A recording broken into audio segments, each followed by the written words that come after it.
Hello everyone, this is the video of Legal Studies, class 12, unit 2nd, that is topics of law, and the topic is that we are going to discuss in this video, that is exchange.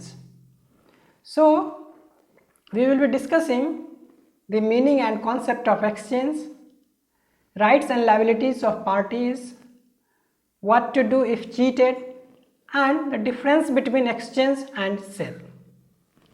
So let's check it out. What is the meaning of exchange? The simple English meaning of exchange is an act of giving one thing and receiving another in return.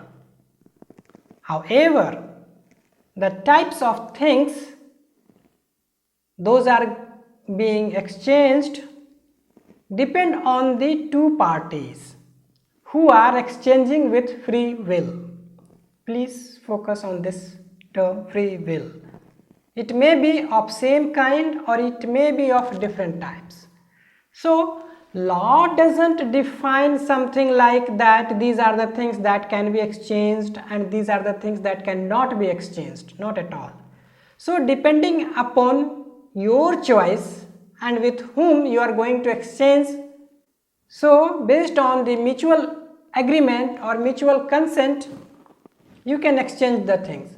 So it may be of same type. What it means, if you are exchanging a car, means you have the car and your friend has also the car. You like his car and he likes your car. So you just exchanged. So the product is the thing that is going to be exchanged are of same type. But it may be of different types.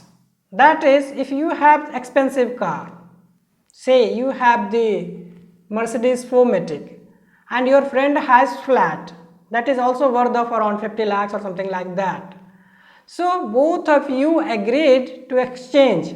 You will give your car and he will give his flat. So in that condition it is also possible. Okay, so exchange has not a defined criteria in terms of what are the things that is going to be exchanged and what are the things that cannot be exchanged, provided that the item shouldn't be unlawful. Okay, so keep in mind, it's not like even unlawful thing can be exchanged legally, not at all. So that is not possible under the law.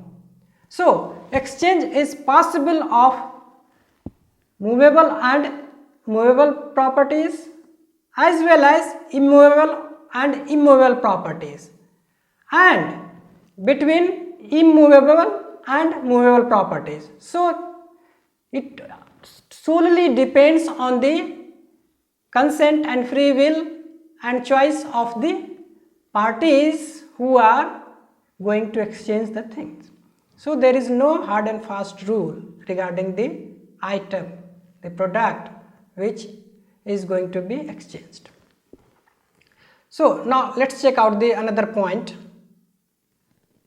But the section 118 of Transfer of Property Act defines exchange as when two persons, please pay attention, when two persons mutually transfer the ownership of one thing for the ownership of another, as we have seen in the example that you are giving your car, the ownership of your car is now going to your friend and your friend is giving his flat, so ownership of that flat from your friend to coming to you.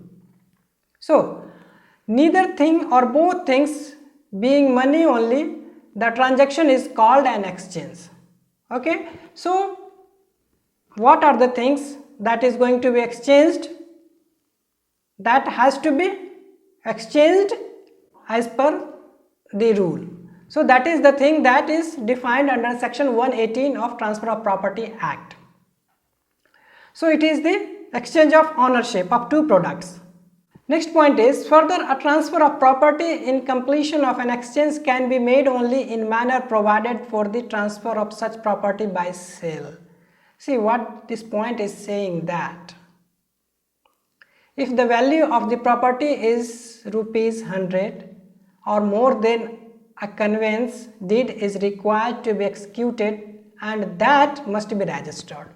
So what this point is saying basically that the exchange, it's not supposed to be, if it is mutual, even then it is not something like that you can do it orally.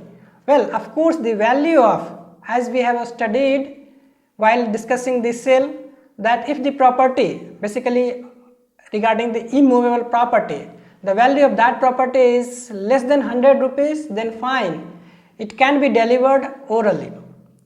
Or, but if it is more than 100, then it has to be registered.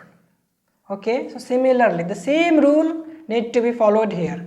If the property is worth of 100 and more than 100, then you have to register this exchange, so that it is basically good for both of you. It's not something like that anyone else is going to be benefited, but both of you, because if something wrong happened in future, then you can claim. This is done under the law. Okay, so that is the manner, basically legal process of exchange. Now the next point is, what are the rights and liabilities of parties? As per the section 120 of the Transfer of the Property Act, each party to such transfer by exchange enjoys the rights and is subject to liabilities. See, enjoys the right and subject to liabilities of a seller. We have studied while discussing the sale, what is the liability of a seller, what is the liability of a buyer, what is the right of a seller, what is the right of a buyer. So there we have studied separately, but here one party is also a buyer, basically receiver and also transferer, because he is also transferring his product. So one person has both the properties. Likewise, both the persons have both the properties. So all those rights and liabilities respectively will be applied here to both of them, not one of them, rather both of them respectively. So you can link one topic with other. If you miss the one part, then it is difficult to appreciate to the other. So always keep in mind the terms and conditions and the liabilities and rights that we have discussed under the topic sale. So the same thing saying here, pertaining to the thing which he gives and enjoys the rights and is subject to liabilities of a buyer pertaining to the things which he takes. Okay, so the thing that he is giving, for that he has the liability, and the thing he is receiving, he has the right. So both the things for the same person, he has the liability and the rights, and similarly the person, another person also has the rights and liabilities. Now the next point is, what to do if cheated. Maybe though while just exchanging the goods you found something very nice, but the person who exchanged his goods, he didn't tell you the facts, the defects of that goods. So after exchange, after a few days, you come to know that goods you received in exchange has some defect. So in that condition, what you will do? So see, in that condition, you have the right under the section 119 of Transfer of Property Act. What it says, if any party to an exchange or any person claiming through or under such party is by reason of any defect in the title of the other party deprived of the thing or any part of the thing received by him in exchange, then unless contrary intention appears from the terms of the exchange, such other party is liable to him or any person claiming through or under him for loss caused thereby, or at the option of the person so deprived, for the return of the thing transferred if still in the possession of such other party or his legal representative or a transferee from him without considerations. You must lost in this big sentence. Well, no problem. It is very simple thing, saying that, first take an example. You and your friend Both are agreed to exchange your car. You have the car and he has also the car. Both of them exchanged. You have the Honda City car and he has the Toyota car, and both of you exchange the things. The point saying here, after a few days you come to know there is certain defect in the engine of the car that you received, means you received the Toyota car. So in Toyota car there is some defect.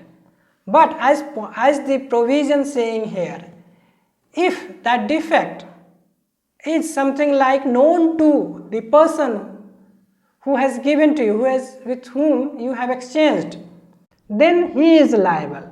But if the defect of such in nature that he even doesn't know about this, then he won't be liable. Now it's your loss. Okay, but if he knows and done it intentionally, only then he is liable. In that condition, what the remedy, it is defined here, that in that condition, if it is proved that he did it intentionally, then he needs to return back your car, what you have given to him. That is one of the solutions. But again, provision says that provided if that car is still with him.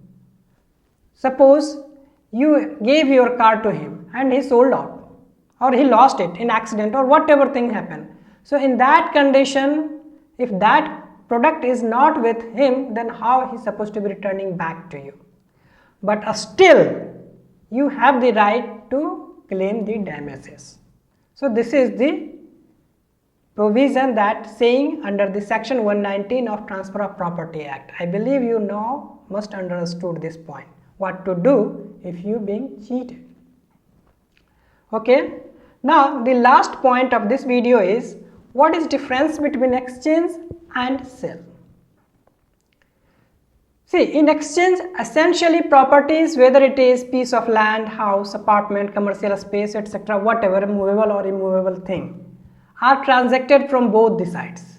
So from both the sides there are product, whether it is movable or immovable properties. So it involves some product, some substance. However, in the sale, from one side it is property of any sort, such as real, personal, or movable, immovable, whatever the things of any sort. And from other side, it is essentially the reasonable price in the form of money. So if you are selling something, you are receiving money, and if you are buying something, you are receiving the product and paying the money. So this is the difference. Note, however, in exchange, sometimes along with the property, maybe because of price, value difference, price, that is money, may also involved, but such payment would not make the exchange lose its character as such. What does it mean that? See, I have a flat worth of 1 crore and you have a flat worth of say 70 lakhs. So both of us agreed to exchange this, but at the same time, since the value of my flat is 30 lakhs more than yours, then but it has to be mutually agreed. You are agreed to pay 30 lakhs differences to compensate the difference. So in that condition, though we are exchanging the flat, but you also paying the money, isn't it? So money is involved, but since money is involved, nevertheless this exchange will not lose its character, what it is saying here. Even then, even money is involved, but even then it is considered as exchange, not the sale. So I believe now this point is very much clear to you, and this is all about the exchange that we have discussed here. That is the meaning of exchange, that is the rights and liabilities of the parties who are involved in the exchange, what to do if you are cheated, the difference between exchange and sale. So these are the things that we have discussed in this video. I believe you must understood all these things, and if not, or if you have any confusion, please watch it again, because I repeat it in my every video. So watch it again. See you in next video.